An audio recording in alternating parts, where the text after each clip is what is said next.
With the growth in academia and increase in research undertakings, it is prudent to put in place mechanisms and build capacity to effectively manage research activities. The training attracted participants from tertiary and higher education institutions, private and public, international and local research bodies. The Director of Research, Ministry of Higher Education, Research, Science and Technology, James Gomez, urged the training participants to leverage the knowledge amassed during the training to enhance the impacts of their research to contribute to socio-economic developments. Our institutions must foster a culture of translational research, research that does not sit on shelf, but speak to our socio-economic and developmental needs.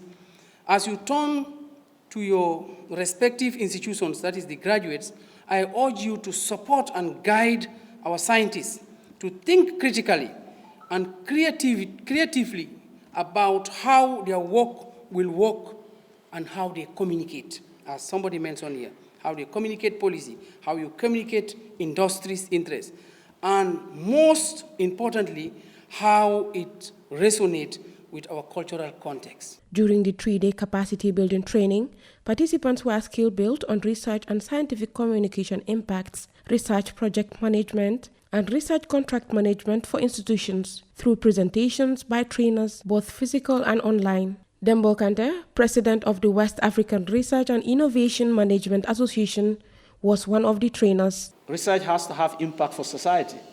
Okay? Institutions have to focus on the impact that the research that is conducted there in their institutions are going to have for society, for the economy, for the health of the population, and all of that.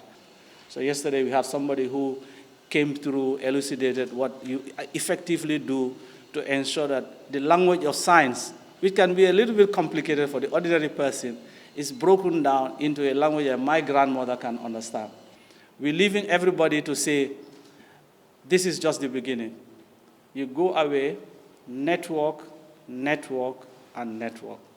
The more you network, the more you are able to fine-tune your skills, the more you are able to find opportunity, and the more you are able to be of benefit to the institutions that have brought you here. The UNESCO-funded project seeks to recognize and leverage individual skills and competences to grow standardized research in various institutions while operationalizing the national research policy.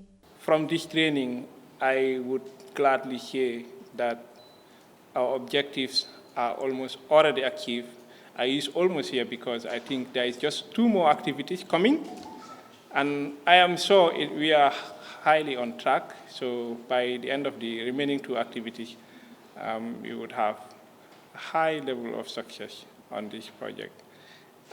So after this training, there will be 1 more training for researchers, so that research managers would have also equipped and capacity, people whose capacities are also built in order to be able to manage them effectively, to have a combined desired results. Omar Jallo was one of the participants. This training came at the very right time when us at the MDI, or now CSU, we are on the verge of trying to restructure, transform into a civil service university.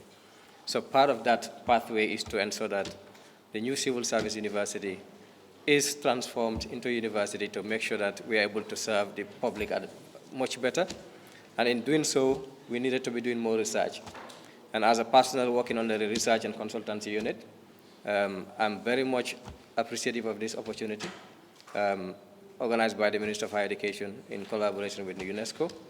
And I also want to thank my seniors back at the office who nominated me for this activity. So on that note, we say a very big thank you to the trainers, the facilitators, the financiers, the organizers, as well as my participants who have been here for the past 3 days with us.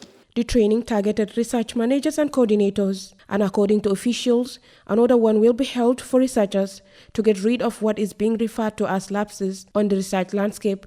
Aissatou M. Jane for GRTS News.